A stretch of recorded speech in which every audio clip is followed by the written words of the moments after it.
Bueno, siendo las 8:32, ya tenemos quórum, más de la mitad de los participantes han ingresado. Vamos a empezar la exposición. El tema que se nos ha designado para hoy día es la herramienta más importante, más elemental para iniciar la práctica clínica de la obstetricia. Hoy día vamos a ver determinados elementos, recursos, fórmulas y puntos básicos para hacer una adecuada obtención de los signos que se van a presentar en el embarazo y cómo poder interpretar cada uno de ellos y cuál es la importancia de cada uno de ellos. Entonces, en propedéutica obstétrica, nosotros vamos a ver el ABC de la obstetricia. Todo lo básico que deben ustedes saber, a partir de lo cual ustedes van a tener facilidad para obtener información valiosa del embarazo, simplemente con los datos que la paciente da y con los que ustedes van a obtener. Entonces, vamos a empezar la actividad de hoy día.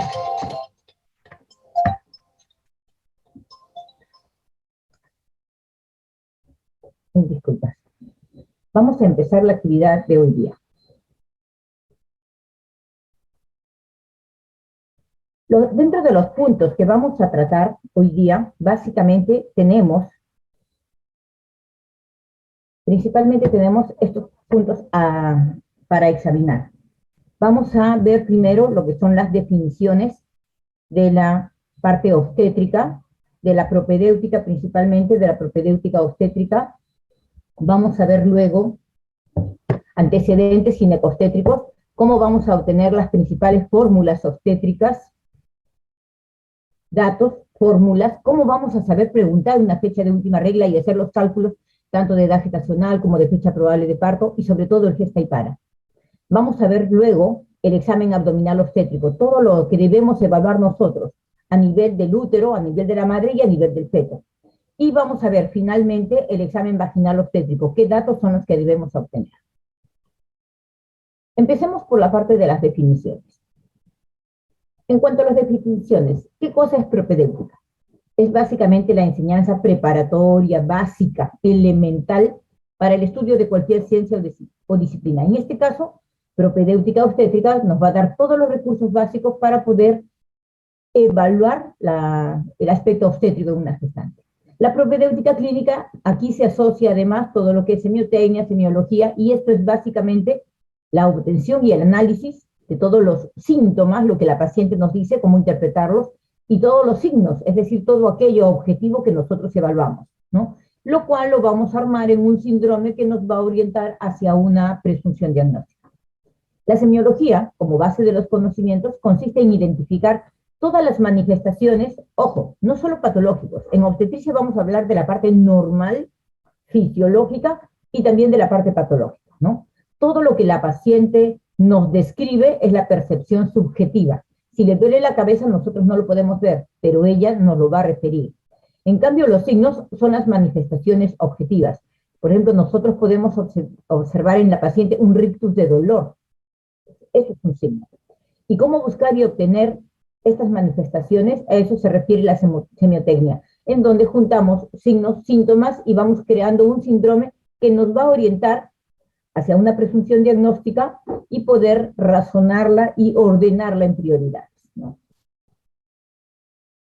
Tenemos, bueno, finalmente la propedéutica obstétrica es obtener todos estos signos, síntomas y crear síndromes en relación a un embarazo, ¿no? El objetivo es precisamente, luego del manejo sindrómico, hacer un buen diagnóstico que nos permita diagnóstico y manejo oportuno. Recordemos que en la parte obstétrica, en la obstetricia, es la única especialidad en donde nosotros tratamos dos pacientes al mismo tiempo, la madre y el bebé. En la parte de la clínica obstétrica, aquí ¿qué tenemos? Recuerden ustedes, los datos que nosotros vamos a obtener están en un contexto. ¿Qué es con qué se inicia una atención médica? Con la historia clínica. Entonces, la historia clínica es nuestra herramienta más importante, en donde nosotros, en la primera parte de la historia clínica, que es precisamente la anamnesis, la obtención de toda la información que el paciente nos va a dar, cuando la paciente nos informe todo esto que nosotros vamos a ir interrogando en una forma ordenada y secuencial, Ahí vamos a obtener muchos datos. Entonces nosotros vamos a preguntarle y vamos a obtener fórmulas obstétricas. Vamos a preguntar antecedentes patológicos, motivo de consulta y otro más. Pero recuerden, la anamnesis, una adecuada anamnesis, es el 80% del diagnóstico. El examen físico nos da el otro 20% para redondear o para confirmar aquellas presunciones que tengamos. En cambio, la anamnesis es todo lo que ella nos va a contar. Aquí vamos a tener principalmente todos los síntomas. Y en el examen físico nosotros, en relación a lo que ella nos ha contado, vamos a realizar todo el examen clínico obteniendo los signos. En este caso, en la parte de anamnesis vamos a desarrollar ahora todas las fórmulas obstétricas y en el examen físico vamos a ver cómo es que se realiza el examen, tanto abdominal como vaginal, de una paciente obstétrica, ¿no? El objetivo finalmente es llevar a un diagnóstico, un tratamiento y un adecuado pronóstico del caso. Como primera información, dentro de los datos obstétricos, recordemos nosotros que el embarazo lo vamos a considerar como gestación a partir del primer día de la última regla normal. Y a partir de allí vamos a ir contando semana a semana, ya que la gestación se mide en semanas, vamos a ir contando semana a semana hasta el momento del término, que es aproximadamente las 40 semanas. Vean ustedes en este pequeño esquema. Si nosotros consideramos desde el primer día de la última regla hasta las 8 semanas cumplidas, primer día de la última regla, ese es el concepto de edad gestacional, es cuando nosotros hablamos si esta paciente está embarazada y tiene una expulsión del producto. Esto se llama un aborto ovular, embrionario o precoz. Entre las 8 y 22 semanas, esto se llama un aborto fetal. Como pueden ver claramente aquí en el esquema, cualquier interrupción del embarazo antes de las 22 semanas se considera un aborto, y pasadas las 22 semanas se considera un parto. Entonces, en esta etapa de aborto, tenemos menos de 8 semanas, ovular, embrionario precoz, y entre las 8 y 22 un aborto fetal. Pero ¿qué pasa si esta gestación no se ha expulsado, no se ha abortado, pero se ha muerto, se ha detenido el crecimiento de esta gestación y queda ahí retenido? A esto se llama aborto retenido. Si este aborto retenido tiene un periodo mayor de 6 a 8 semanas, con el riesgo de que haya un trastorno de coagulación, entonces se cambia de nombre de aborto retenido a aborto frustro, que indica un cuadro de mayor severidad, mayor edad de retenido, mayor tiempo de retenido y por lo tanto trastorno de la coagulación. Vean ustedes aquí en este mismo esquema, a las 22 semanas aproximadamente, que es el límite, menor de 22 semanas un aborto, mayor de 22 semanas un parto, tanto el peso como la talla fetal son algunos indicadores. Ustedes van a encontrar en la mayoría de libros que dice, aborto es aquella gestación menor de 22 semanas o 500 gramos, vean ustedes. Y en la talla equivale aproximadamente a 25 centímetros. Entonces, de repente ustedes están en la punta del cerro haciendo su serum y no saben, la paciente no recuerda exactamente qué edad gestacional tiene. Pero si ustedes encuentran un producto que pesa 450 gramos y mide 22 centímetros, ustedes dirán, no, esto fue un aborto. ¿Ok? No se trató de un parto, sino de un aborto. Entonces, estos parámetros que son específicos para determinadas edades les van a ayudar mucho. Vámonos ahora al otro lado. A partir de las 22 semanas, cualquier expulsión de un producto, esto se llamará parto. Entonces, cuando tenemos una gestación entre las 22 y 28 semanas, vean ustedes aquí abajo, entre los 500 y los 1000 gramos, aproximadamente entre los 25 y 35 centímetros, hablamos, 22 a 28 semanas, hablamos de un parto pretérmino inmaduro, y por lo tanto el bebé será un recién nacido inmaduro.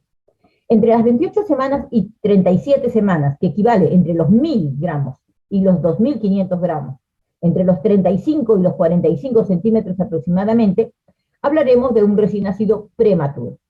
Cuando hablamos, vean, entre las 22 y 37 de inmaduro y prematuro, estamos hablando de un parto pretérmino.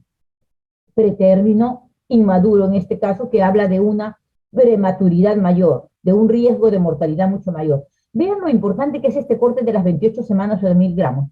Por lo menos en el Instituto Nacional Materno Perinatal, en donde yo laboro, la mortalidad, vean ustedes, menor de 1000 gramos, la mortalidad es de un 70-80%. En tanto que después de las 28 semanas, pasado el kilo de peso, la sobrevida es de un 80%. ¿No? Hay mayor sobrevida. Este kilo de peso es muy importante. Ahora, cuando estamos entre las 37 y las 41 semanas, 6 días, hablamos de un feto a término.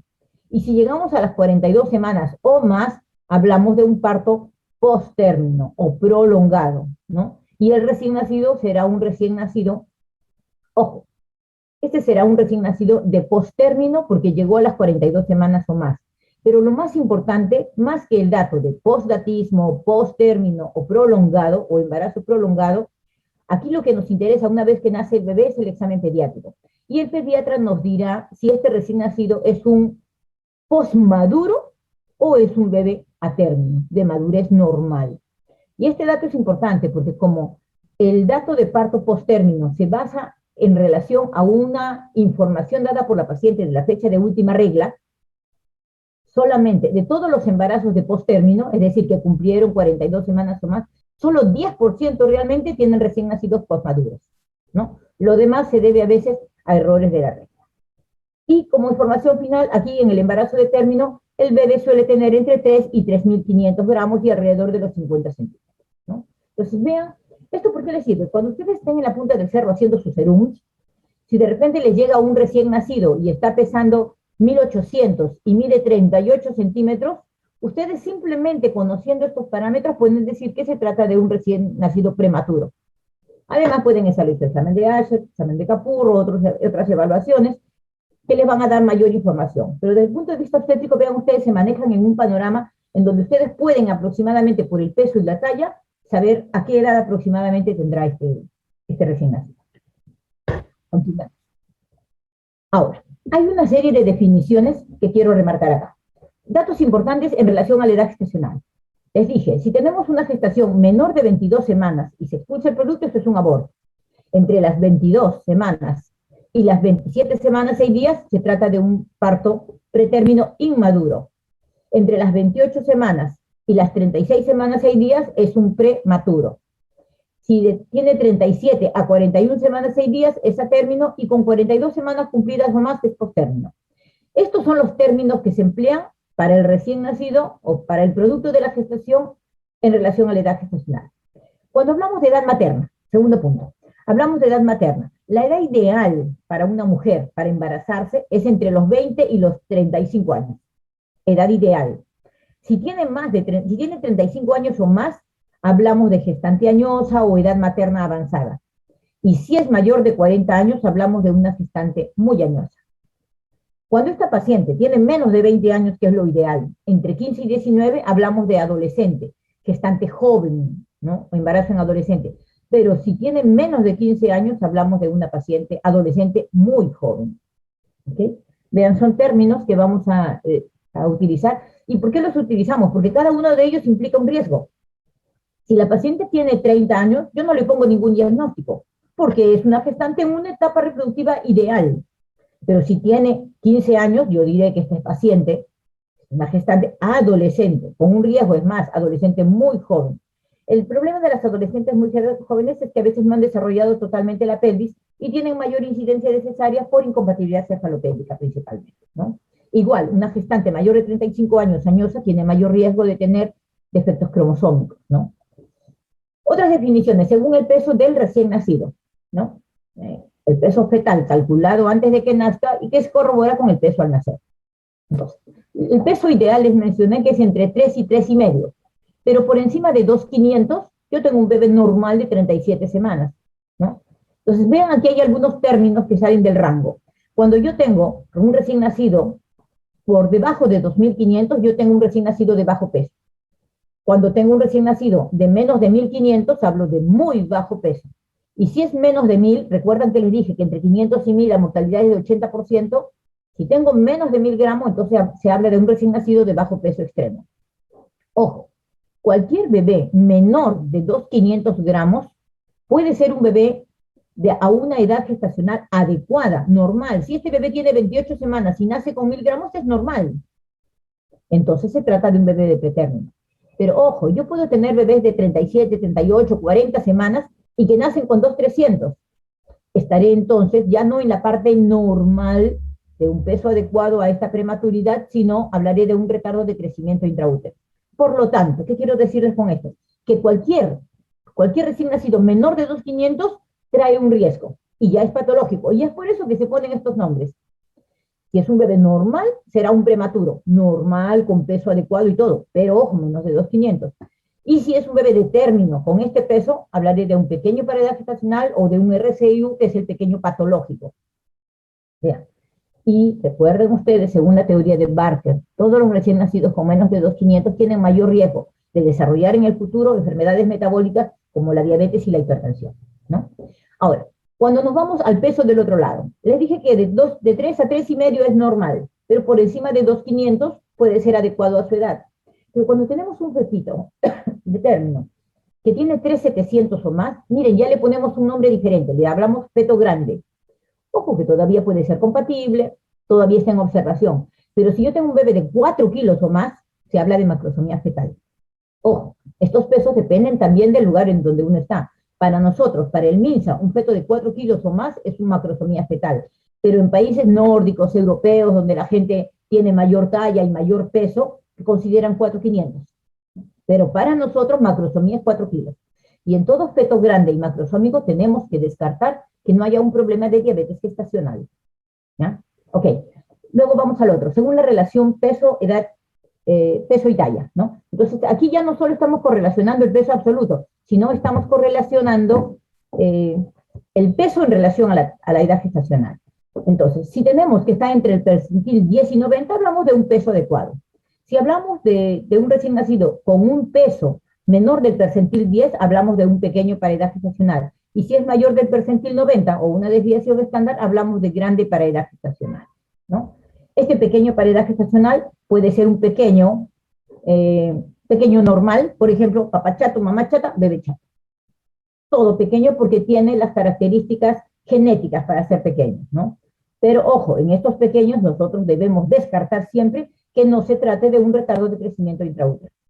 Y en los grandes para edad gestacional hay que ver también cómo está el peso, la talla principalmente de los papás. Si son papás grandazos, podría ser esto normal para ese bebé, características genéticas de herencia.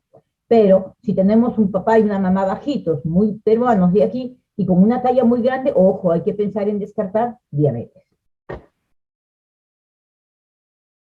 Datos importantes. Pasemos a la segunda parte. Vamos a hablar de las fórmulas obstétricas. Cuando nosotros realizamos la anamnesis, le dije, es importante dentro de la parte de antecedentes ginecobstétricos, y aquí solemos tener un orden, preguntar primero, a lo largo de la vida evolutiva de la paciente, lo primero, a qué edad inició la menarquia o la primera regla. Luego el régimen catamenial, donde vamos a obtener el número de días de sangrado y el periodo de tiempo, cada cuántos días viene la regla nuevamente, ¿no? Entonces, esto generalmente se representa como un quebrado. Por ejemplo, la regla le dura 3 a 4 días, ponemos 3-4, diagonal, y le viene cada 28 a 30 días, ¿no? Luego consignamos siempre la primera relación sexual, y esto es importantísimo si es que vamos a hacer un examen ginecológico. Si la paciente no ha tenido actividad sexual, no debemos colocar el espéculo. Y esto es muy importante que tengamos cuidado porque ha habido denuncias judiciales, porque no se percató, suponía que como la paciente tenía 35 años ya había iniciado actividad sexual, y la paciente se quejó porque ya nunca había iniciado actividad sexual, ¿no? Y se colocó un espejo. Luego la poliandria, el número de parejas sexuales y el método anticonceptivo que emplea, que puede ser, ojo, siempre que preguntemos método anticonceptivo, preguntemos a la paciente con qué se cuida para no embarazarse. Porque cuando le preguntamos, señora, ¿algún método anticonceptivo? Muchas dicen no. Y dice que no, que hace 5 años que no se embaraza. Y uno piensa en un problema de infertilidad cuando realmente es que ella no usaba ningún método, porque ella considera que el ritmo, por ejemplo, los métodos naturales, no son métodos anticonceptivos, ¿no? Entonces, a veces repreguntar, ¿algún método anticonceptivo? ¿Se cuida de alguna forma para no embarazarse? Entonces algunos dicen, sí, me cuido con los días, etc., ¿no? Ahora, preguntar la última regla que nos va a servir para calcular el tiempo de amenorrea. Tiempo de amenorrea que puede correlacionarse con la edad gestacional. Y esta misma fecha de última regla nos va a permitir no solo calcular la amenorrea y la edad gestacional, sino también calcular la fecha probable de parto. Mientras continuamos con la anamnesis de los antecedentes, podremos hacer nuestra fórmula del gesta y para, que lo vamos a ver a continuación. Entonces, 3 cosas básicas para preguntar la última regla. No basta con preguntar, señora, su última regla, y anotar el primer dato que les da. Es importante que nosotros recordemos, preguntarle, señora, ¿cuándo fue su última regla? Ya, nos dice el 5 de julio. Ok, es el dato que ella nos da, el primer dato. Entonces hay que insistir. fue ese el primer día de esa regla, y algunos pacientes, ojo, escuchen, les va a decir, no, ese día ya no me vino, por eso desde allí estoy embarazada, porque eso es lo que usted quiere saber, ¿no? Pues vea, no les dijo cuándo vino la última regla, sino cuando ella cree que ya está embarazada porque ya no le vino la regla. Entonces, otros le dicen, no, ese fue el último día, la última manchita, la última gotita que bajó. Entonces, siempre insistir, ¿cuándo fue? Y sobre esa fecha que nos da, preguntarle, ¿fue el primer día? Si ese no fue el primer día, ese mes no hubo regla, retrocedemos un mes. Y de ahí preguntar si fue el último día, no la última manchita, no nos interesa el último día, sino el primer día, porque el primer día de la regla es el primer día del ciclo. ¿Ok? Y el otro dato que es importante preguntarle es si se trató de una regla normal. Y dice, sí, es una regla esa que me viene todos los meses, me dura la misma cantidad. A veces no entienden cuando uno les quiere decir si fue una regla normal. ¿Normal cómo? Dice, pero sí me vino ese día. Pero le vino en la misma fecha que le corresponde, en la misma cantidad que siempre viene. Dice, no, esa vez se demoró 10 días y vino solo manchitas. Entonces vean cómo esas tres preguntas son importantísimas para poder definir exactamente cuál fue el primer día de la última regla normal, ¿no? Preguntar cuándo fue, verificar si ese fue el primer día, que sí regló ese mes, y si fue una regla normal como siempre, aquella que viene con cierto intervalo y que dura la misma cantidad de días y volumen, ¿no? Una vez que ya tenemos la fecha de última regla, entonces ya podemos calcular la edad gestacional. Vean, aquí le estoy poniendo un concepto diferente que dice edad concepcional. Recuerden ustedes que la mujer no se embaraza el primer día de su última regla. Aunque nosotros contemos como definición de edad gestacional el tiempo transcurrido en semanas desde el primer día de la última regla. La mujer realmente se embaraza aproximadamente unas 2 semanas después. Es decir, en esa primera fase folicular o estrogénica en donde el folículo va creciendo, se forma el folículo de Graf y a las 2 semanas aproximadamente se rompe el folículo y sale el óvulo y ahí se embaraza la mujer.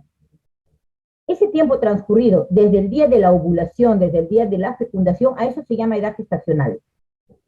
Pero por consenso, las mujeres no recuerdan cuándo fue el día que se embarazaron, pero sí recuerdan la última regla. Y como es un dato mucho más fácil de obtener, el término que se emplea en obstetricia es edad gestacional y se cuenta desde el primer día de la última regla. Que realmente, desde el tiempo real que la mujer se embarazó, es unas 2 semanas menor, porque ella se embaraza aproximadamente 2 semanas después de ese primer día de la última regla. ¿Ok? Vean cómo cambia todo, ¿eh? Nosotros, el término que empleamos siempre en obstetricia, nuestras tablas ecográficas, tablas de altura uterina, tablas de incremento de ponderado fetal, todo se basa en edad gestacional. Y esto se basa en el primer día de la última regla normal. ¿Ok? Ahora, veamos realmente lo que es edad gestacional. Como definición, la edad gestacional es el tiempo transcurrido desde el primer día de la última regla normal y vamos a ir contando en semanas. Se expresa en semanas. Cuando yo voy a obtener la información de edad gestacional, es importante que yo diga, tiene 27 semanas, 5 días. Pero cuando yo doy diagnóstico, el diagnóstico es gestante de 27 semanas. Exacto, ya no valen los días. En el diagnóstico completo, cuando yo tengo mi información lo más detallado posible, con semanas, días, horas, si quieren. ¿Ok? Ahora, ¿cómo hacemos los cálculos? Esto es importante, poder calcular la edad gestacional. Vean, yo puedo agarrar un almanaque y decir, bueno, fue su última regla 5 de julio y cuento semana a semana y saco cuántas semanas y cuántos días exactamente tiene. Eso es lo ideal, eso es lo más exacto que hay.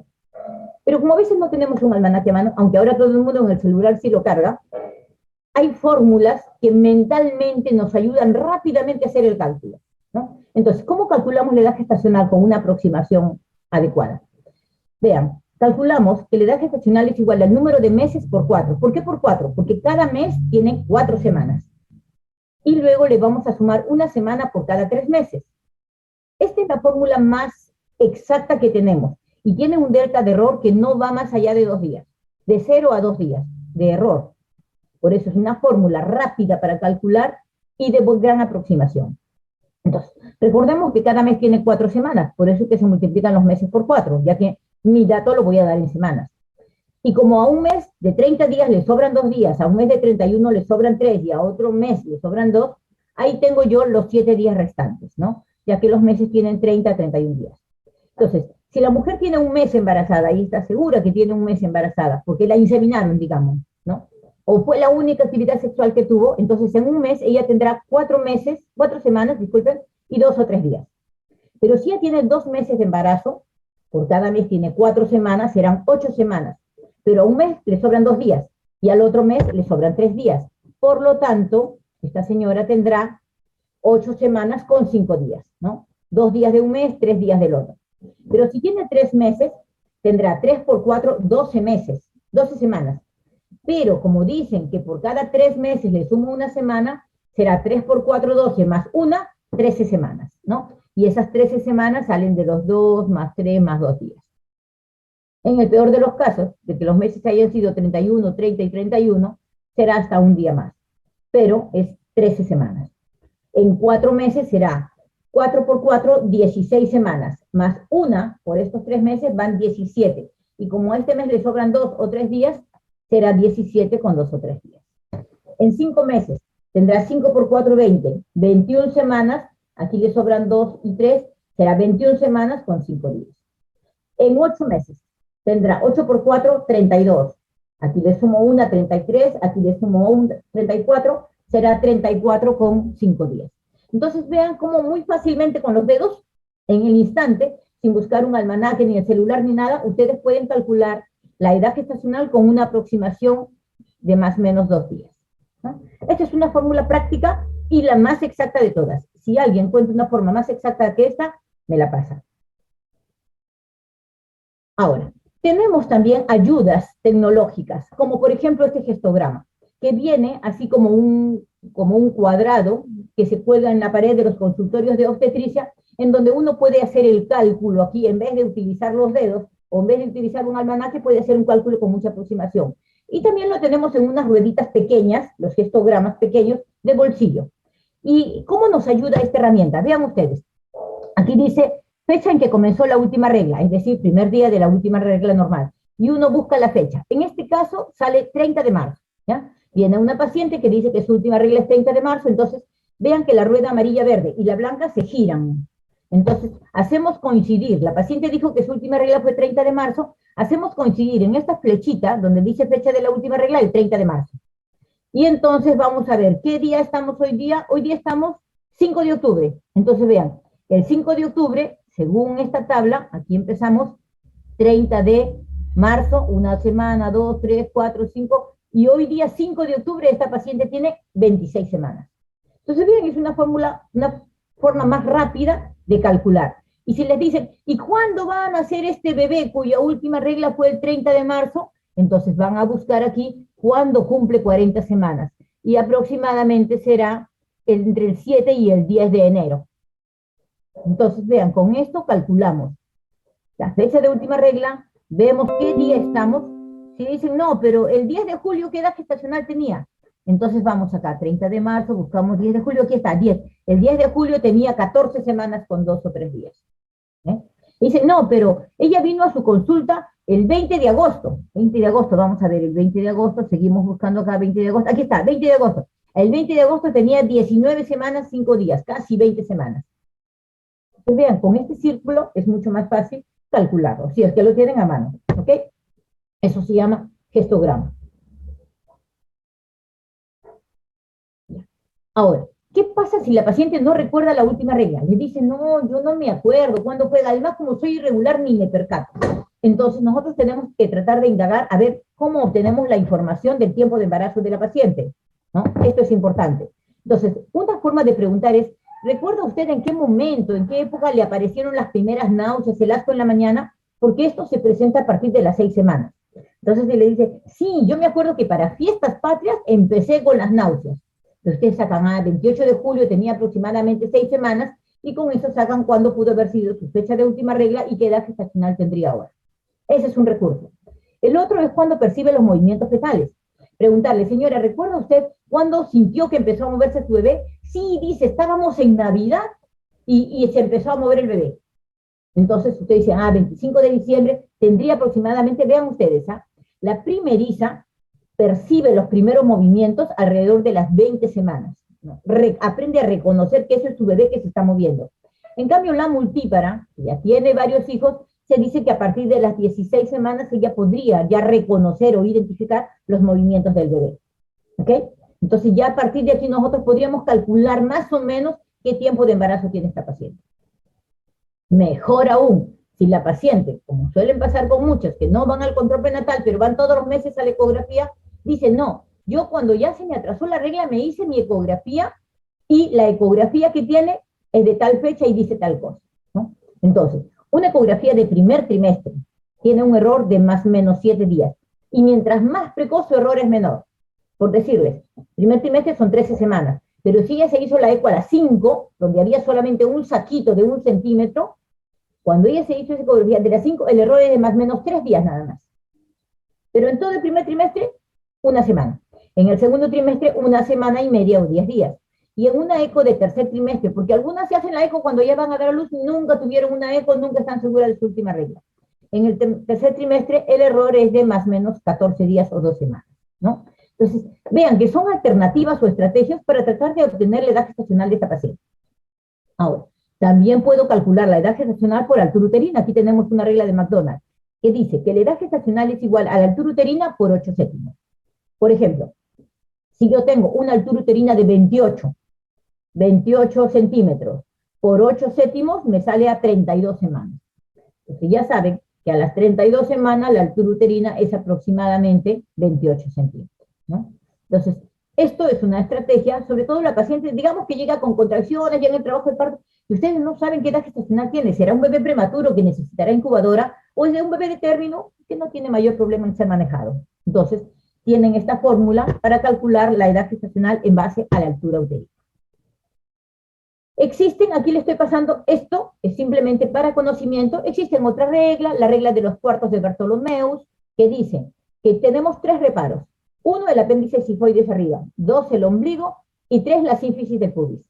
Recuerden recién que a partir de las 12 semanas el feto ya ocupa toda la cavidad pélvica y ya sobresale por encima de la sínfisis del pubis.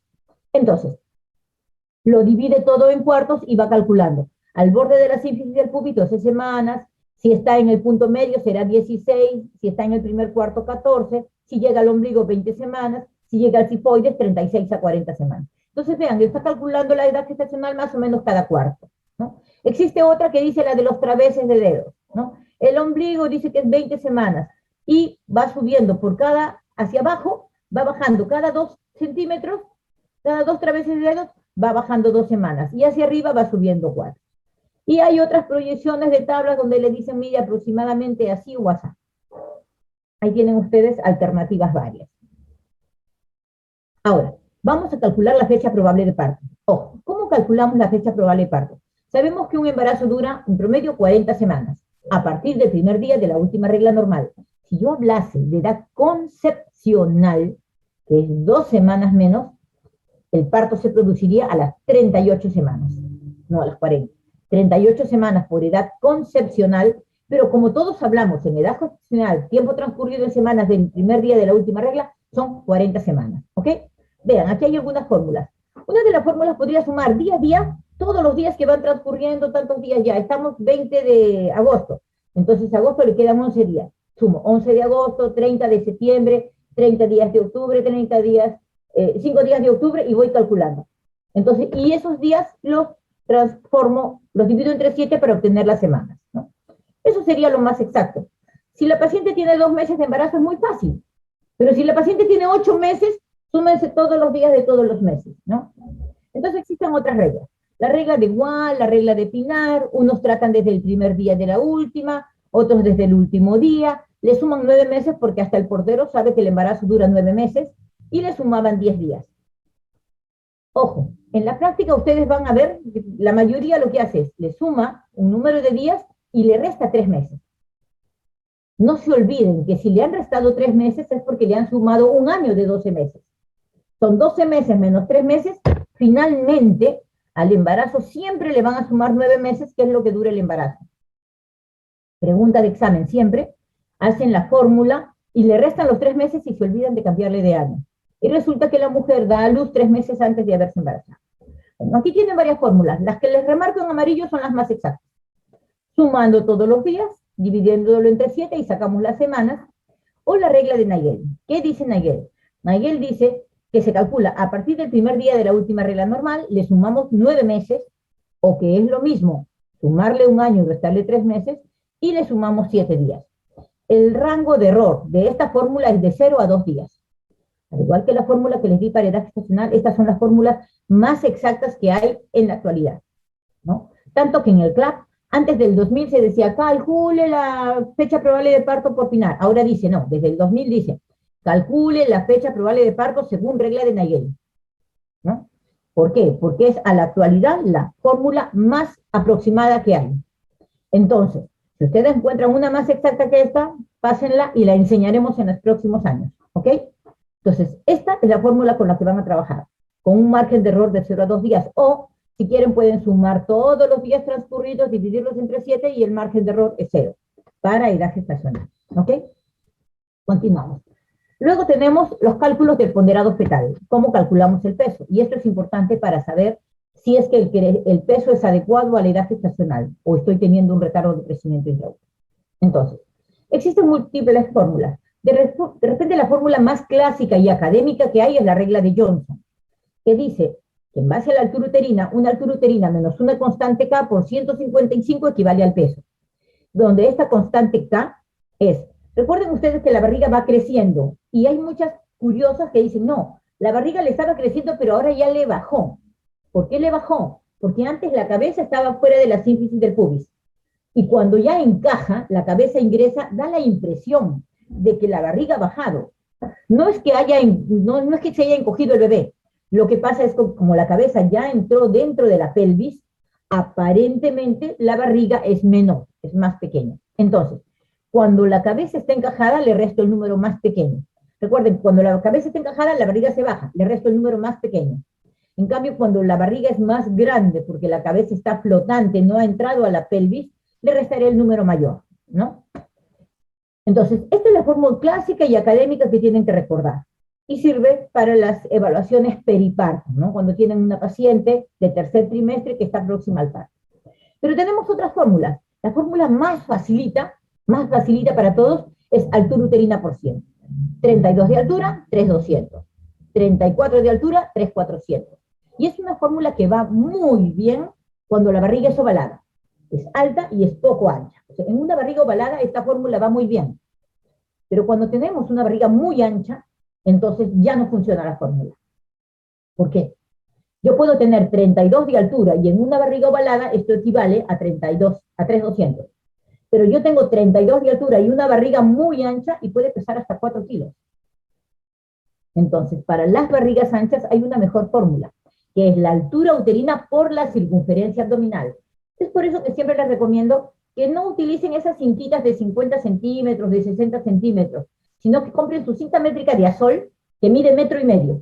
Entonces pueden medir la circunferencia abdominal, y para las barrigas anchas les va a dar una precisión mucho mayor, casi tanto como la ecografía. Y lo van a corroborar posparto, ¿eh? Entonces vean, ahí tienen 3 fórmulas. La primera muy práctica por 100, barrigas ovaladas. La segunda, necesito la cinta métrica, altura uterina por circunferencia abdominal. Y luego tienen su regla clásica de Johnson que deben recordar, ¿ok? Ahora, cálculo de la talla fetal. Alguien me dice, pero ¿para qué me sirve saber la talla fetal? Esta es la regla de Haas. Se las doy como un recurso más. Recuerdan que en la tabla inicial donde les presenté cuál es el peso y talla a las 22 semanas, a las 28, a las 36, ya, yo les puse ahí una talla y un peso. Los pesos son estándares y las tallas salen de esta fórmula, ¿no? ¿Qué dice la fórmula? Que entre el primer y quinto mes lunar, la talla fetal es igual al mes lunar al cuadrado. Ojo, miren, aquí habla en mes lunar. Un mes lunar son 4 semanas, 28 días.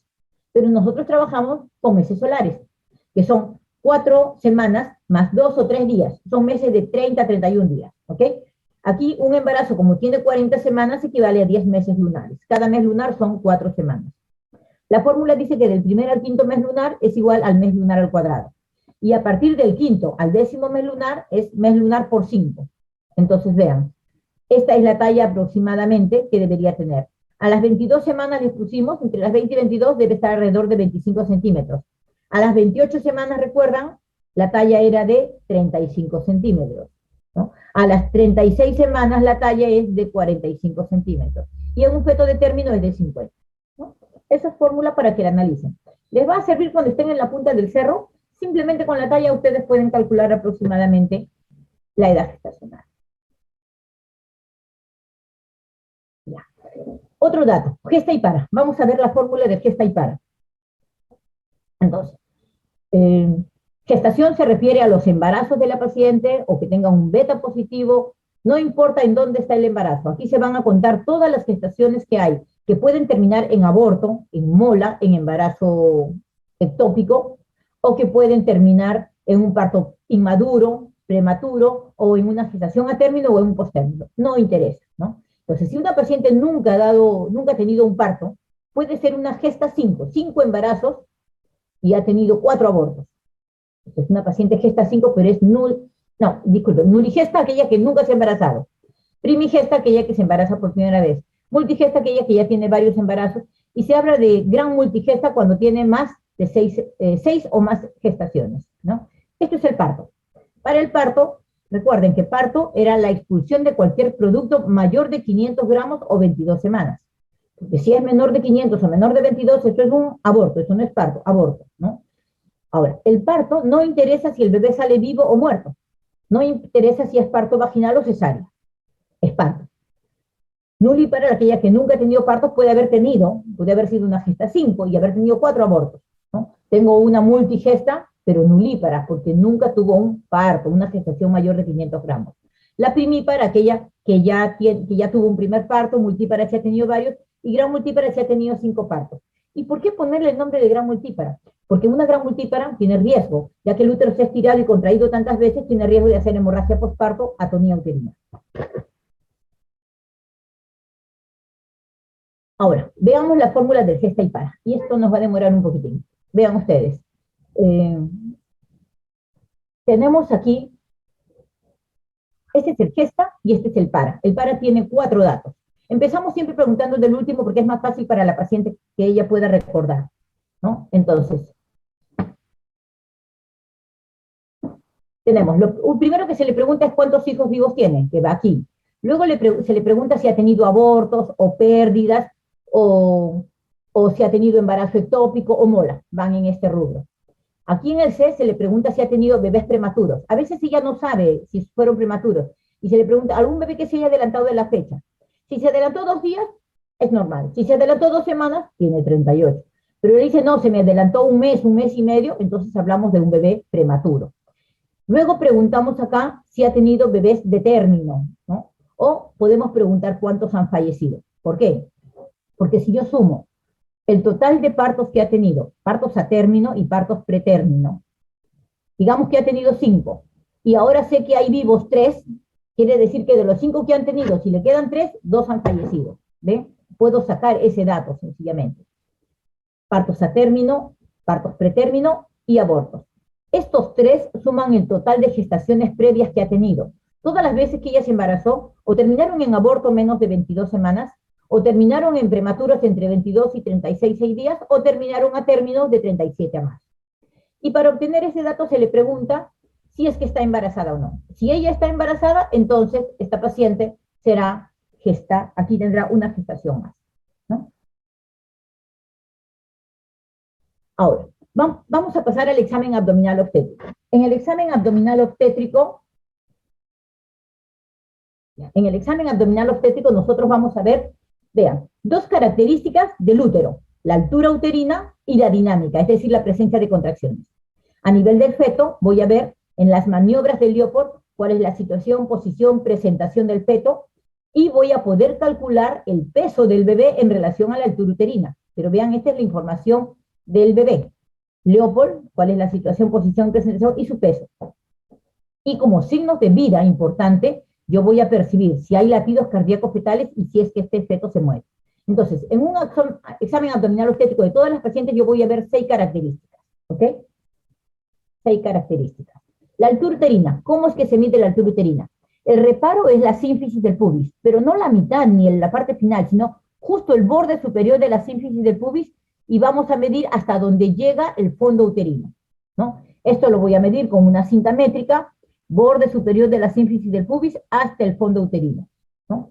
Esa es la forma de calcular. Y eso me va a servir para calcular la edad gestacional por la fórmula de Wahl, o me va a servir también para ver el peso fetal. El segundo parámetro es la dinámica uterina. ¿Qué cosa es eso? Es la contracción uterina. Recordemos que la contracción uterina viene de arriba hacia abajo y viene de los cuernos, vean, de los cuernos va bajando hacia abajo. Esto permite empujar al bebé desde arriba hacia el centro y hacia abajo para que se produzca, estimule la dilatación y se produzca el parto. Aquí la contracción uterina, lo vamos a ver también más adelante, tiene 5 características. Primero, la intensidad, cuán fuerte es la contracción uterina. Luego, la duración, cuánto dura esta contracción uterina desde que inicia hasta que termina. Ojo, esta es una medida que la vemos en el cardiotocógrafo o en el monitoreo electrónico fetal entre 60 y 90 segundos. Pero nuestra mano no percibe la contracción desde aquí, la percibe desde acá. Entonces, cuando nosotros evaluamos la duración de una contracción uterina, nosotros decimos que tiene de 30 a 45 segundos, porque vean que el tiempo es menor. En cambio, el equipo electrónico lo puede percibir realmente cuánto dura esto. Luego vemos el tono. El tono es esta tensión del útero cuando está en reposo, sin contracción. Ese es el tono uterino. La frecuencia es cuántas contracciones en 10 minutos se evalúa. Y la triple gradiente es esto, es ver que la contracción empieza en el fondo uterino y abajo está blando. Luego tengo que está en el fondo uterino y ya está abajo también. La contracción empezó arriba y luego bajó. Y cuando se relaja, veo que primero se relaja abajo, sigue duro arriba, y después termina de relajarse arriba, ¿no? Esa es la triple gradiente descendente. Las maniobras de Leopold, vean, son 4 maniobras de Leopold. La primera maniobra de Leopold nos va a dar la situación del feto, si está en longitudinal o está en transversal, ¿no? El 97% de los fetos está en longitudinal, 96-97%. La segunda maniobra es para ver los costados del útero y es para ubicar dónde está el dorso fetal, lo cual me va a servir después para poder auscultar ahí los latidos cardíacos. El 70% de los fetos se presenta con el dorso hacia la izquierda, un 30% a la derecha. La tercera maniobra es para ver cuál es el polo de presentación que entra a la pelvis. Esto es la presentación fetal, que en el 96% de los casos es en presentación cefálica, está la cabecita hacia abajo. Y la cuarta maniobra es para ver, vean, todas estas 3 maniobras son mirando a la paciente. Esta última es de espaldas a la paciente, es para ver el grado de encajamiento. Se dice que el 85% de las gestaciones llegan encajadas al momento del parto, ¿no?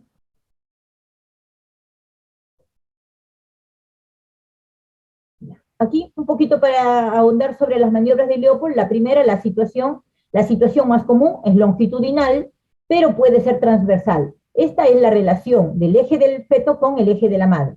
La situación oblicua es una situación transitoria que se considera realmente transversa. Lo que se hace es poner las manos en el fondo uterino. Si ustedes ven que el fondo uterino es un fondo pequeño, quiere decir que el feto está en longitudinal. Pero si ustedes ponen la mano y vuestras manos se separan porque el fondo es muy ancho, quiere decir que el feto está en transversal. En la segunda maniobra es para ver la posición. Van a poner las manos a los costados. Fijan una mano a un costado y con la otra palpan a ver qué cosa hay. Van a ver ustedes, si ustedes se encuentran de una parte que todo está liso y de otra parte que hay entradas y salidas, y hay rodillitas, hay coditos, entonces quiere decir que en la parte más lisa está la espalda. Esa es la posición. En este caso será una posición derecha. El dorso está a la derecha y ahí vamos a oír los latidos fetales. Ahora, cuando el feto está en transverso, ¿quién me da la posición? En el feto transverso la posición lo da la cabeza. En este caso será un transverso derecho y en este caso un transverso izquierdo. Pero para cuando yo hablo de transverso, yo tengo que decir además dónde está el dorso, porque recuerden que lo importante de la posición era ubicar dónde está el dorso para poner ahí el estetoscopio y oír los latidos fetales. En este caso yo diré, la respuesta correcta es transverso derecho, dorso inferior. Y en este caso diré que se trata de un transverso izquierdo, porque la cabeza está a la izquierda, con un dorso superior. Esto me va a ayudar para que cuando yo ponga mi estetoscopio, en este caso voy a poner el estetoscopio sobre la sínfisis del pubis. Y en este caso voy a poner el estetoscopio en el fondo uterino. ¿Ven? Luego tenemos, esa es la posición, luego tenemos la presentación. La presentación es para ver cuál es el polo fetal que se aproxima a la pelvis, o sea, lo primero que va a salir en el parto. Lo más común es la presentación cefálica, pero podemos tener también en un 4% presentación podálica o pelviana, que tiene incluso sus variantes. Vean ustedes, esta es una presentación nalgas completas porque están las nalgas y los piececitos del bebé. En este caso es incompleta porque un piececito se fue arriba. En este es incompleta, nalgas francas, porque los dos pies están arriba. Y en este caso a veces es el pie nada más, un pie lo que sale y eso es lo que se presenta en el parto, ¿no? Ahora, también puedo tener, cuando hablo de un feto en longitudinal, o es podálico o es cefálico, pero cuando hablo de un feto en transverso, vean que lo que se presenta a la pelvis es el hombro. Por eso en el feto transverso, cuando les hablan de presentación, uno dice presentación de hombro, ¿no? ¿Cuál es la maniobra? La maniobra es poner la mano aquí abajo y uno ve. Si es un polo pequeño, duro y además pelotea, es una cabecita. Pero si encuentro un polo ancho, blando, entonces yo diré que eso es nalga. En el feto en transverso no tenemos polo porque el feto no logra ingresar a la pelvis. La cuarta maniobra es el grado de encajamiento. Esto les dije es para ver cuánto de la cabeza ha entrado a la pelvis. Vean ustedes, esta es la sínfisis del pubis y este es el promontorio. Si la cabeza está fuera de ese parámetro, fuera de la sínfisis del pubis, hablo de una presentación libre o flotante. Si la cabeza ya entró un poquito, yo digo que está insinuada. Si la cabeza entró y está más o menos a nivel del biparietal, yo diré que está encajada. Y si ya casi lo que toco es nada más que la nuca del bebé, diré que está profundamente encajada, ¿no? Entonces, ¿y cómo es que ponemos las manos en este caso? Si yo pongo las manos hacia la entrada de la pelvis, acá, y mis dedos se juntan, es que la cabeza está por arriba, está libre. Si mis manos convergen, pero no se tocan los dedos, es que la cabeza ya está insinuada. Si las manos van en paralelo, porque ya la cabeza entró a la pelvis, diré que está encajada. Dicen que cuando la cabeza está profundamente encajada, uno ya no toca nada de la cabeza, sino toca el cuello, la nuca, ¿no? Existe también la regla de los quintos, que dice que si una cabeza completa equivale a una mano, a 5/5 de la mano, cuando uno palpa solo 4/5, quiere decir que la cabeza ya está insinuada. Si uno palpa solo 3/5 de la cabeza, quiere decir que está encajada con 3 o 2/5. Y cuando ya lo que uno trata es solamente 1/5, es que probablemente la cabeza está profundamente encajada, ¿no? O no toca nada de la cabeza. Ahora, yo les dije que es importante buscar el dorso fetal porque con el dorso fetal vamos a poder ubicar los latidos. Pues bien, una vez que ubicamos el dorso fetal, nosotros vemos dónde está el fondo uterino, dónde está el borde de la sínfisis del pubis, y más o menos en la línea media, a esa línea está el tórax del bebé. Y entonces vamos ahí a auscultar. Buscamos una estructura sólida y ahí podemos poner una campana de pinar, podemos poner un baby dock como este, o podemos poner nuestro estetoscopio. Nuestro estetoscopio suele tener un diafragma y vean esta otra partecita que es la campana. Esa campana hace como un embudo, algo parecido a esta campana de pinar, y por lo tanto permite oír mejor los latidos. Ahora, lo ideal, si es que cuentan con eso, es un video porque es electrónico, ya no tienen que contar, les dice inmediatamente aquí en digital la frecuencia cardíaca, ¿no? Y es mucho más preciso. Ahora, los latidos fetales, ¿cómo los podemos contar? Tengo solamente mi estetoscopio, no tengo un baby dock. Entonces, se habla de la auscultación fraccionada, en donde uno puede ir contando los latidos cada 10 segundos. Si yo sumo 6 veces 10 segundos, yo tendré que en 60 segundos la frecuencia cardíaca, en este caso, es 139. Pero vean, aquí hay un momento en donde los latidos bajaban a 120 y otro donde suben a 128. Busco estos puntos extremos, que eran 10 segundos, los multiplico por 6 y tendré que, si bien la frecuencia en un minuto es 139, los latidos oscilan y han bajado hasta 120 y han subido hasta 138. ¿Por qué es importante esto? Porque una caída de latidos por debajo de 15 latidos de esta línea de base me dice que hay una desaceleración que puede haber sido asociada por una compresión de cordón. Ahora, si sube 15 latidos por encima de la línea de base, esto es muy bueno. Dice que el feto es reactivo, que tiene una aceleración y por lo tanto es un signo de bienestar. Vean cómo es importante la evaluación clínica.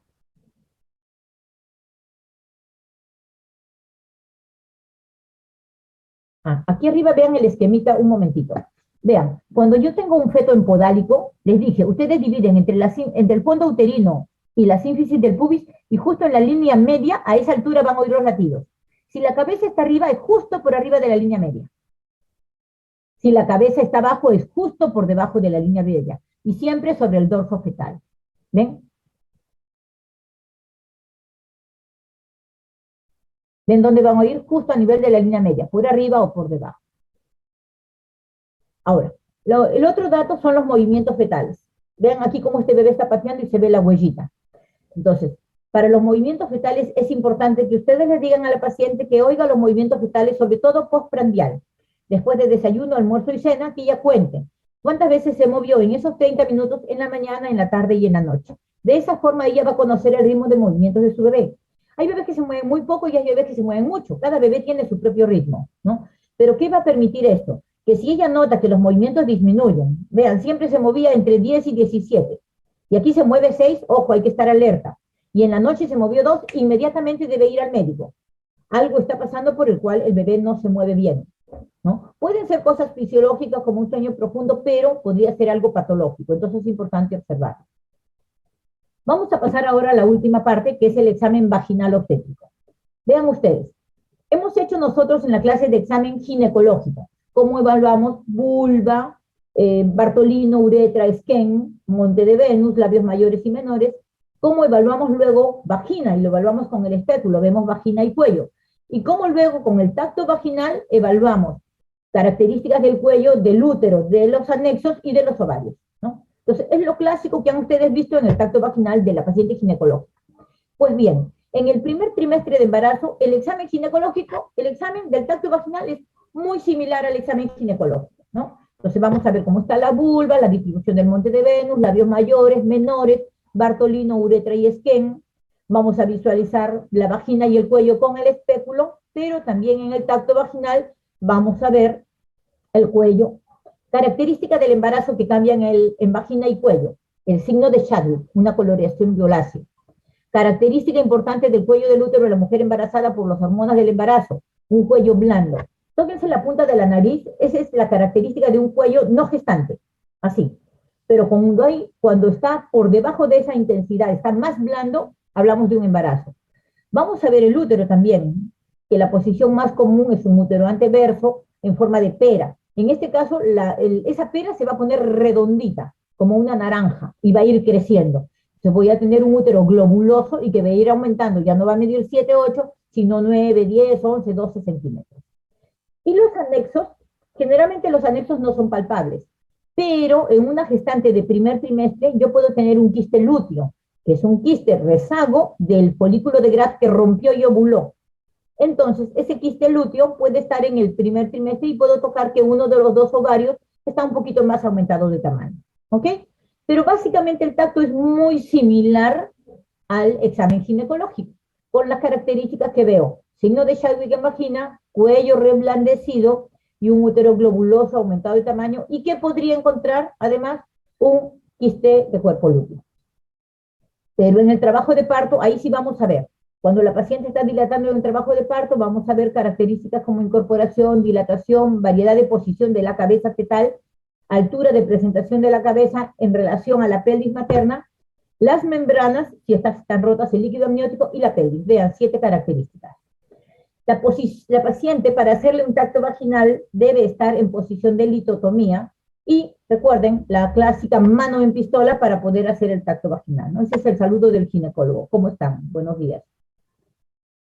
Entonces, les mencionaba, en el examen vaginal, en el primer trimestre, describir cómo está vulva, distribución del vello, si hay algo patológico, la vagina, buscar el signo de Chadwick como signo de sospecha de embarazo, en el cuello buscar la consistencia blanda. Ojo, si tengo una paciente con sangrado, con amenaza de aborto y además tengo los orificios abiertos, probablemente se trate de un aborto en curso o de ya un aborto incompleto.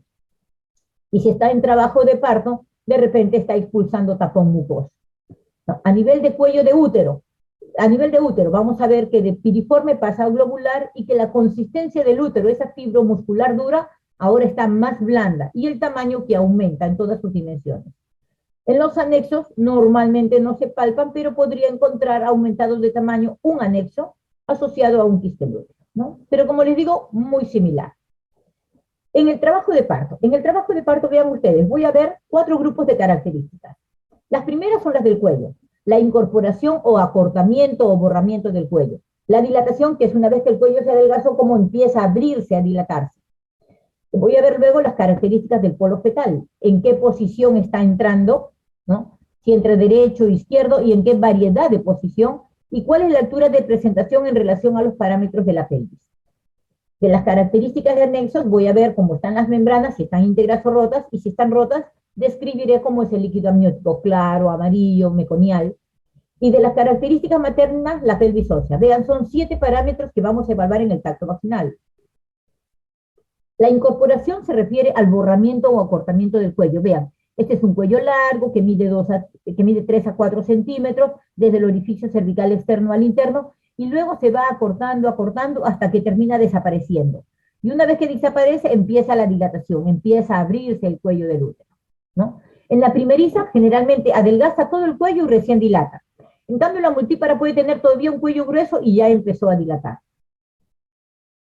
La dilatación se refiere a esta apertura. Una vez que el cuello está delgado, aquí se abre, aquí hay un cuello de 2 centímetros y aquí hay una dilatación de 7 centímetros, ¿no? Cómo va abriéndose el cuello del útero para que pueda salir el bebé. La dilatación completa es de 10. Lo vamos a ver esto más en detalle en la clase de factores de parto. Luego vemos la altura de presentación, que es en base al polo de presentación fetal y los reparos maternos, principalmente las espinas ciáticas del estrecho medio. Entonces, en base a eso, vamos a ver cuál es la altura de presentación. Hablamos de planos de Hodge y los planos de Lee, pero es para ver cuál es el grado de descenso del polo de la presentación.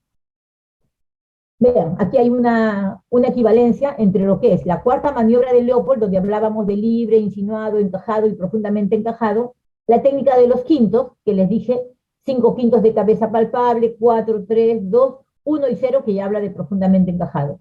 Y aquí está el paralelo de los planos de Lee y los planos de Hodge, ¿no? Los 4 planos de Hodge y los planos de Lee, en donde el punto 0 es la espina ciática, y habla aquí de -1, -2, -3, -4, o cuando ya pasa las espinas ciáticas y ya está descendiendo en el canal vaginal para salir de +1, +2, +3 y +4, ¿no? Ese es un paralelo de las 4 técnicas que tenemos. Ahora, la variedad de posición busca, tenemos todavía 10 minutos más. A ver, la variedad de posición busca correlacionar un reparo fetal, la cabeza fetal, en donde tienen ustedes el occipital, la fontanela menor, la sutura interparietal o sagital, la fontanela mayor que tiene forma romboidal. Estos parámetros, occipital, fontanela menor y fontanela mayor, son reparos de la cabeza fetal que nos van a servir para compararlos con la pelvis. Vean, en la pelvis materna nosotros tenemos el sacro, la sínfisis del pubis y el lado derecho o el lado izquierdo.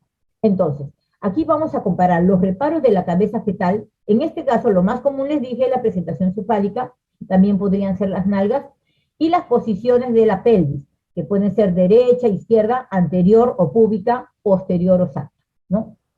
En este caso, veamos, aquí tenemos un reparo que es el reparo occipital, el más común de todos, ¿no? Entonces hablo de que esta es una presentación, es una variedad de posición occipito, reparo fetal, ilíaco, los huesos ilíacos de la madre, y puede ser occipito ilíaco, en este caso izquierdo. Si está a nivel transverso, puede decir izquierdo transverso, izquierdo posterior o izquierdo anterior.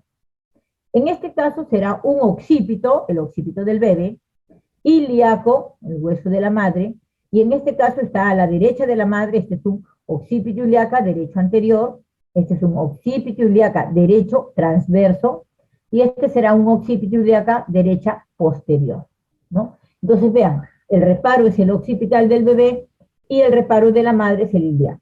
El reparo de la madre siempre va a ser el hueso ilíaco, o puede ser, si esta fontanela, si este occipital estuviese aquí, sería un occipito púbica. Y si estuviese aquí atrás, sería un occipito sacro, ¿no? Entonces tenemos ilíacos anterior, transverso y posterior, y aquí sería occipito púbico, occipito sacro hacia atrás, ¿no? Pero, ojo, esta es la posición más común, que es el occipital. Pero podemos tener también que de repente está deflexionado, eso lo vamos a ver en la clase de factores de parto, las deflexiones. Cuando está deflexionado, el reparo ya no va a ser el occipital, sino va a ser la fontanela bregmática, o va a ser la frente, la nariz, en la presentación de frente de la nariz, o va a ser el mentón en la presentación de cara. Las deflexiones las vamos a ver en la próxima clase. Las membranas. Cuando hacemos el tacto vaginal, nosotros tocamos la integridad de las membranas y el abombamiento del líquido amniótico, ¿no? Entonces, nosotros vamos a decir si las membranas están íntegras, si están prominentes, abombadas, si están poco abombadas o a veces están en reloj de arena, ¿no? O a veces están pegaditas a la cabeza muy planas, como cuando ha habido cierta disminución de líquido, un oligoamnios por una patología del embarazo, ¿no? Pero cuando las membranas están rotas, entonces ya tenemos que describir qué cosa, qué características tiene ese líquido y cómo lo podemos verificar. Cuando tenemos las membranas íntegras, la superficie es muy lisa, resbala. Cuando las membranas están rotas, la superficie es áspera, se toca el cabellito fetal. Es más, entre dos dedos uno puede presionar y a veces saca unos cabellitos ahí, ¿no? Eso es importante. Si las membranas están rotas, tenemos que describir cuál es la característica del líquido amniótico, ¿no? La paciente debe estar en posición de litotomía y a la especuloscopía vamos a observar si sale el líquido hacia afuera, hacia los genitales, o si hay líquido en vagina. Y podemos nosotros hacer alguna prueba. Si vemos que sale líquido claramente, ya está hecho el diagnóstico. Pero a veces no sale líquido y la paciente dice que sí perdió. Entonces podemos utilizar el test del pH, que es, vean, aquí está el papel de nitracina, podemos utilizar el papel de tornasol también, que es rosado, y vamos a ver cómo cambia. De amarillo ha cambiado a verde al mojarse con el líquido amniótico por el pH neutro, ¿ok? También podemos evaluarlo con el test de Ferm, en donde con un hisopo tomamos muestra de ese líquido, lo ponemos en una lámina y al secarlo se ve el signo del helecho o cristalización, ¿no? Lo van a ver cuando hagan rotura prematura de membranas. O podemos indirectamente verlo en una ecografía, ¿no? La paciente dice que perdió el líquido y cuando vemos el líquido está muy disminuido o ausente, ¿no? Entonces son diferentes formas de evaluar si ha habido una pérdida de líquido. Pero clínicamente, ver groseramente el aspecto del líquido o verlo indirectamente por test de Fer o por el papel de nitracina. Finalmente, la pelvis debe ser evaluada también, y aquí están los reparos maternos. Esto lo vamos a ver con más detalle cuando hagamos histocias de parto. Vean ustedes, este es el sacro, con esta prominencia de la primera vértebra, que es el promontorio. Aquí están los agujeros sacros, aquí hay una curvatura del sacro y este es el coxis. A nivel de los ilíacos tenemos principalmente las espinas ciáticas, que nos van a dar el estrecho medio principalmente, y hacia el estrecho inferior tenemos las ramas isquiopubianas, donde vamos a tener el bi-isquiático entre estos dos isquiones y la medida del ángulo. Vean ustedes, aquí vamos a ver. ¿Cómo es que se evalúa el estrecho superior? Hacemos nuestro tacto vaginal y primero evaluamos el promontorio, la distancia que hay desde el borde inferior de la sínfisis del pubis al promontorio. Eso es lo que conocemos como conjugado diagonal. Y este conjugado diagonal es una forma de interpretar el verdadero conjugado, el conjugado obstétrico, que es detrás de la sínfisis del pubis hacia el promontorio, que es el diámetro efectivo que va a pasar la cabeza del bebé cuando descienda. Pero yo no puedo medir detrás del pubis, yo mido debajo del pubis hacia el promontorio, y por lo tanto a eso le voy a quitar 1,5 centímetros o 2 para tener mi conjugado obstétrico, ¿no? En el estrecho medio, ¿qué vamos a ver? En el estrecho medio vamos a ver la concavidad del sacro y la distancia transversal de las dos espinas ciáticas, ¿no? En el estrecho medio el biciático y la concavidad del sacro. Concavidad del sacro me da el espacio anteroposterior y el biciático el diámetro transverso. Y a nivel inferior vamos a ver el biisquiático, es decir, la distancia entre los dos isquiones, y el ángulo subpúbico. ¿Y para qué me sirve eso? Para evaluar la compatibilidad fetopélvica. Podemos tener un bebé de peso promedio y una buena pelvis y se va a producir un parto normal porque hay buena compatibilidad. Pero puedo tener una pelvis normal y un bebé de 4,5 kilos y tengo entonces una desproporción fetopélvica, porque la pelvis es buena, pero el bebé es demasiado grande. Entonces tengo una desproporción fetopélvica o una incompatibilidad cefalopélvica por macrosomía fetal, en este caso. ¿Ven? Puedo tener lo opuesto, puedo tener un bebé de 3,5 kilos, peso normal, pero tener una pelvis estrecha. Entonces tengo una incompatibilidad cefalopélvica por estrechez pélvica. Vean ustedes, cuando ustedes ponen ICP o incompatibilidad cefalopélvica, este es un diagnóstico como decir sindrómico, pero tengo que saber cuál es la causa, o sea, cuál es. ¿Es incompatible por qué? Porque el bebé es muy grande o porque la pelvis es muy mala, ¿ok? Pero vean ustedes, podemos tener una pelvis pequeña, límite, o hasta algo estrecha, pero la paciente dio a luz un bebé de 2,500.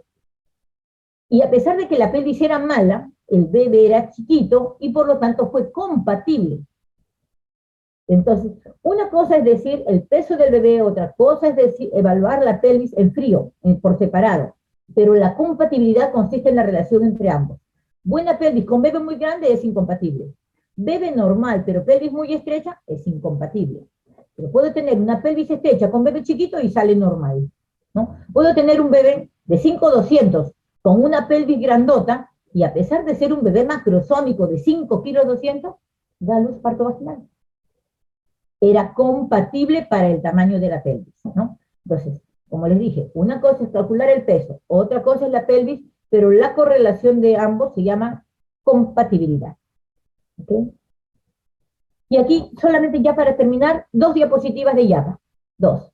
Como esto es propedéutica obstétrica, el embarazo, ustedes tienen que saber diagnosticar un embarazo, evaluar todo el embarazo, que es lo que hemos visto ahorita los parámetros, pero cuando la paciente da a luz, cuando ustedes estén haciendo su evaluación de la puérpera, hay 5 puntos básicos que deben evaluar en una puérpera. 5 puntos básicos, ¿no? En aquella paciente que acaba de dar a luz. Uno es la piel. No solamente ver el grado de hidratación, sino ver sobre todo el grado de palidez. Porque esta paciente en el parto ha perdido medio litro de sangre. Si ella llegó con 8, debe estar con 6. Si ella llegó con 12, estará con 10, una anemia leve. Entonces, debemos ver en el examen de la puérpera, siempre ver la piel para tratar de correlacionar con el grado de palidez. Hemoglobina mayor de 9, anemia leve, entre 7 y 9 hemoglobina será una palidez moderada, y si yo la veo muy pálida, la hemoglobina por lo general va a ser menor de 7. Voy bajando, ya mi piel, ahora veo mamas. Las mamas hay que ver tamaño, consistencia. Si en una paciente que recién ha dado a luz, probablemente la mama esté blanda y todavía no tenga secreción láctea. Pero al tercer o cuarto día las mamas van a estar turgentes, llenas de secreción. Y hay que ver si está dando de lactar, cómo están los pezones, si están con grietas, con fisuras por la misma lactancia, o está normal. Y sobre todo, ver si hay signos de mastitis, que no se dan en el puerperio inmediato, pero sí en el puerperio más tardío. Seguimos bajando. Después de ver la mama, vamos a ver el abdomen. Y en el abdomen vamos a ver cómo está el útero. Principalmente 2 características. Uno, ver si está contraído el útero, lo que quiere decir que está involucionando bien y que la paciente va a sangrar poco. Y lo segundo, medir cuánto mide. Desde la sínfisis del pubis vemos, de repente después del parto mide 15, al día siguiente mide 13, a los 2 días está midiendo 12, y a la semana que viene ya está midiendo 2 o 3 centímetros sobre el pubis, ¿no? Entonces tenemos que ver la contracción y cómo va involucionando o encogiéndose el cuello, el útero, ¿no? La cuarta característica son los loquios, ¿no? Hay que ver los loquios, que son los 2 primeros días hemático, pura sangre, después se va poniendo serohemático y después algo seroso. Hay que ver la cantidad, y esto es importante, preguntarle. En los 2 primeros días es más abundante y después va disminuyendo. Y la otra característica es ver si hay mal olor para ver si es que hay signos de infección o no, si es que hay una endometritis o no. Vean, aquí tengo 4 parámetros y le dije que son 5. El quinto parámetro es la herida. Recordemos que la paciente puede haber dado por parto abdominal, una cesárea, y la herida puede ser mediana infraumbilical o puede ser una transversal o Pfannenstiel. Pero de repente no fue cesárea, dio parto normal. Y si dio parto normal, puede tener una episiotomía, en este caso medio lateral derecha, suturada, o de repente no le hicieron episiotomía, sino que se desgarró. Y esto es la postura de un desgarro, ¿no? Y hay desgarros de 4 grados, ¿no? Según la complejidad. El primer grado solamente hay una pequeña laceración de piel y mucosas. En el segundo grado ya comprometió músculos transversos superficial o el bulbo cavernoso, los músculos del rafe medio, o en el tercer grado puede comprometer incluso el músculo que rodea el esfínter anal, y en el grado 4 incluso puede romperse la mucosa que da hacia el recto, es decir, se une vagina con recto, ¿no? Entonces, vean, ¿por qué el quinto punto es el último? Porque si da cesárea, la herida es abdominal. Si es parto vaginal, puede ser espontánea, como en un desgarro, o provocada cuando uno hace, para prevenir los desgarros, la episiotomía. Pero podría no tener ninguna. Dio parto normal, es una multípara y no tuvo ni desgarros, ni episiotomía, ni cirugía abdominal. ¿Ve? Entonces, el quinto punto puede no existir. Y bueno, eso es todo lo que yo les traía hoy día en relación a lo que es propedéutica obstétrica. Ustedes han visto que es bien amplio. Hay un montón de información, pero este es como aprenderse las 29 letras del alfabeto. Ya, tienen que aprenderse esta información básica para que puedan desarrollar y hacer una evaluación adecuada de una paciente gestante. Muy bien, chicos. ¿Preguntas? ¿Preguntan ustedes? ¿Pregunto yo? Doctora, buenos días. Sí, a ver, Eh, yo sentí. sí, doctora, una consulta. Por ejemplo, cuando tenemos una gestante que tiene menos de 12 semanas, entonces como el útero es retropúbico, ¿cómo se realiza la medición de la altura uterina? Ya, vean, altura uterina es el término empleado para medir el fondo, desde el fondo uterino sobre la sínfisis del pubis. Cuando yo tengo una gestación de 8, 9, 10, 11, 12 semanas, no tengo altura uterina. En mi tacto vaginal, entramos una mano en el cuello del útero, la otra en el fondo uterino y mido. Y pongo un tacto vaginal, útero, anteverso, globuloso de 10 centímetros, 11 o 9 centímetros. ¿Por qué? La gestación menor de 12 semanas, yo la mido solamente en el tacto vaginal. Eso no es altura uterina. Ahí escribo útero anteverso, globuloso de 8 centímetros, de 10 centímetros, de 12 centímetros. Cuando sobresale de la sínfisis del pubis hacia arriba, recién allí yo mido altura uterina. Uno es tamaño uterino del tacto vaginal, que me dice gestación de primer trimestre, y otra cosa es altura uterina, que se mide segundo y tercer trimestre. ¿Ok? Está bien, ¿Alguien más? doctora. Entonces sería como, Dime. como en el examen ginecológico convencional, ¿no? Sí, como en el examen Ujú. ginecológico, ¿no? Gracias, Ahora, doctora. yo tengo una paciente que no tiene amenorrea y encuentro un útero de 12 centímetros duro, yo pensaría primero en miomas. Pero si encuentro un útero de 12, pero blando, yo pensaría en gestación, ¿no? Cuando no hay el dato. A ver, del Castillo Facho, Manuel, Manuel del Castillo,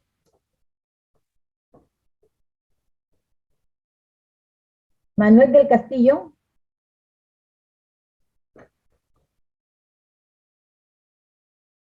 Noemí Gil, Noemí Gil Yali.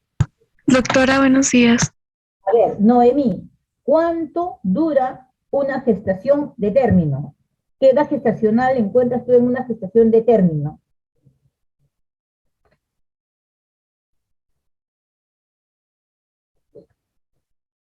Un embarazo de término, ¿cuántas semanas debe tener? Hablamos del pretérmino, del a término y del postérmino. Un embarazo a término, doctora, de 38, 40 semanas. 38. Y si tuviese 37, 2 días, Sí, de 37, 36, 35 sería pretérmino, doctora.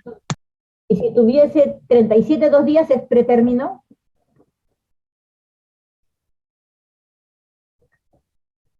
A ver, la misma pregunta para Moisés, no, Rolando Osejo. Doctora, ¿qué tal? Buenos días. Rolando, ¿cuándo hablo de que un feto es de término? Determino cuando se encuentra entre las 37 y 41 semanas con 6 días. O sea, si se encuentra con... Perfecto, muy bien, Rolando. Es 37 cumplidas. Si tiene 36, 6 días, es pretérmino. De 37 hasta 41 semanas, 6 días. Porque si tiene 42, ya es postérmino. Perfecto. Julio Figueroa.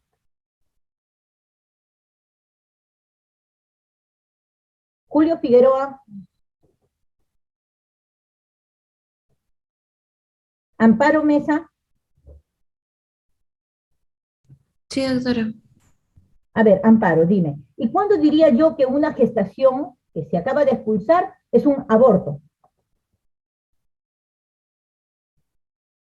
Ya, yo diría aborto menor de 22 semanas. Y si fuese por el peso, no sabe la edad gestacional, por Ah, el ya. peso, ¿cuánto Según sería? el peso es menor de 500 gramos. Perfecto, muy bien, Amparo. María Amparo, ¿no? Y a ver, vamos a ver, Diego Martínez.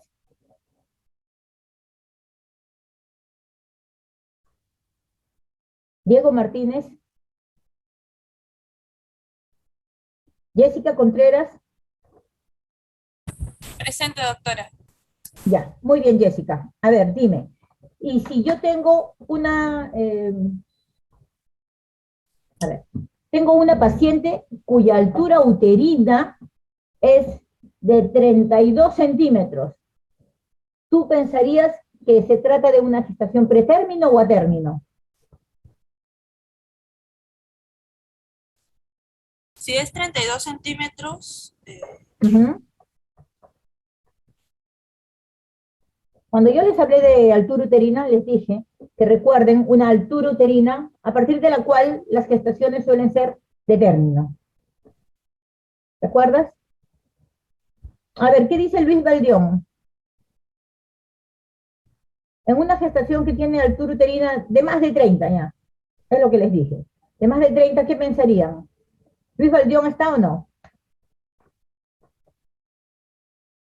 Marta Álvarez.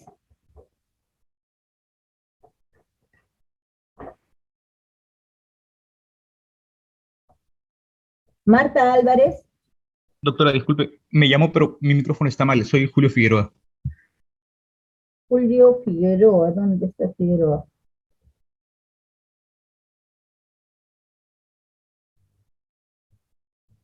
Ah, te llamé hace rato. Ya fuiste. A ver, vamos a ver. A ver, ya contesta tú, a ver, Julio Figueroa. Altura uterina mayor de 30 centímetros, ¿qué piensan? ¿Gestación a término, pretérmino?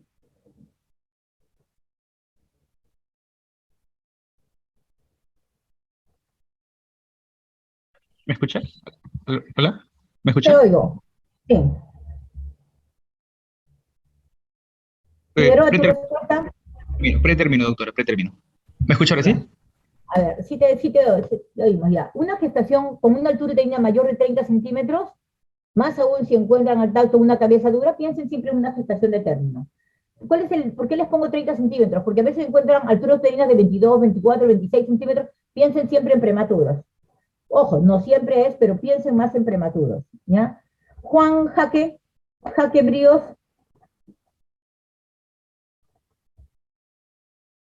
Jonathan Salcedo. Presente, doctor. ¿Salcedo? Sí, doctor. A ver, Salcedo, vamos a ver. Tenemos una paciente con fecha de última regla el 6 de septiembre. ¿Qué edad gestacional tendría ahora?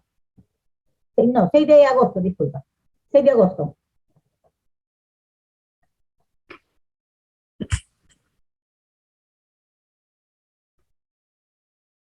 6 de agosto, ¿no? José Zuni. José Zuni. A ver, ¿quién de los dos me calcula primero el dato? 8 semanas. 8 semanas, ¿no? 8 semanas, 5 días realmente sería, pero está bien. Sí. 8 semanas es la idea, ¿no? Ya. ¿Quién contestó? Salcedo, pues, ¿no? Sí, doctora. Ya, Zuni no llegó. Roncal, Sandra Roncal.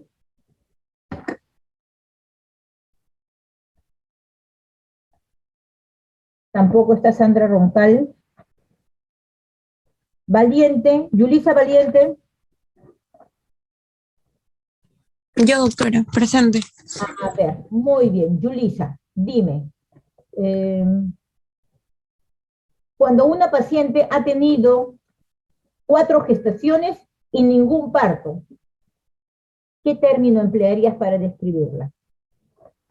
Este es su 5º embarazo y no ha tenido ningún parto. Mm,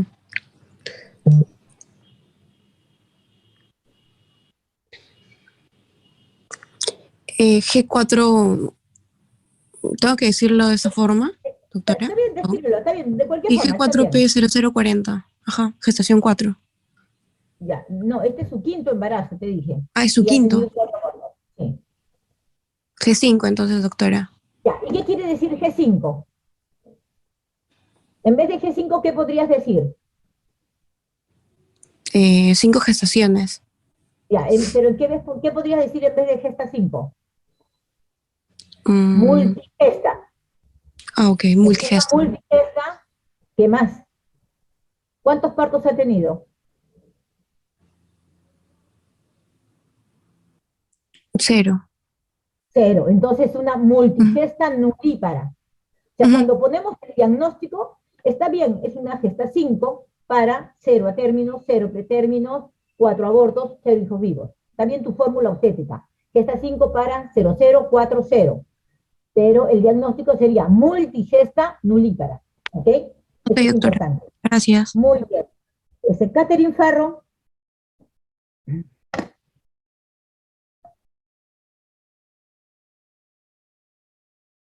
Catherine Farro.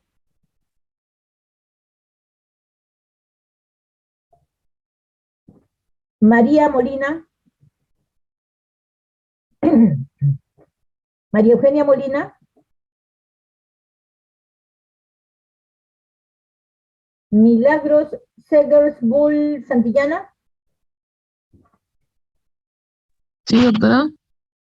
A ver, Milagros. ¿Sabes para qué es la primera maniobra de Leopold? Sí, doctora. La primera maniobra es para ver la situación, Perfecto. ¿Y ver cuáles son las situaciones que conoces? si es polocefálico o si es podálico. O sea, si se puede ver los piecitos o la cabeza. A ver, un momento. A ver. Primera maniobra de Leopold es para ver la forma del fondo uterino. ¿Cuáles son las situaciones que conocen? La situación no es ni cefálico ni podálico. Situación es relación del eje del bebé con el eje de la mamá. A ver, ¿qué dice Yanela Arbulú? Yanela Arbulú.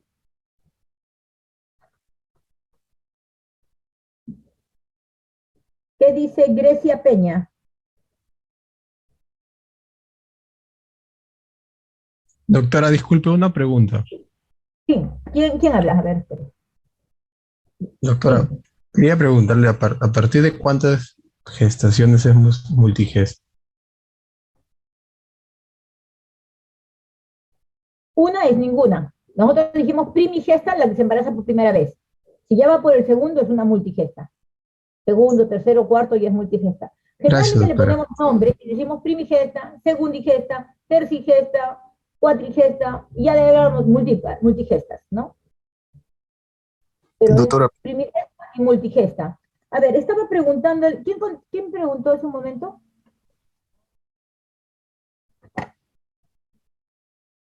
doctora, una pregunta. Un momentito, Naomi Peña no está tampoco. Jocelyn de la Vega.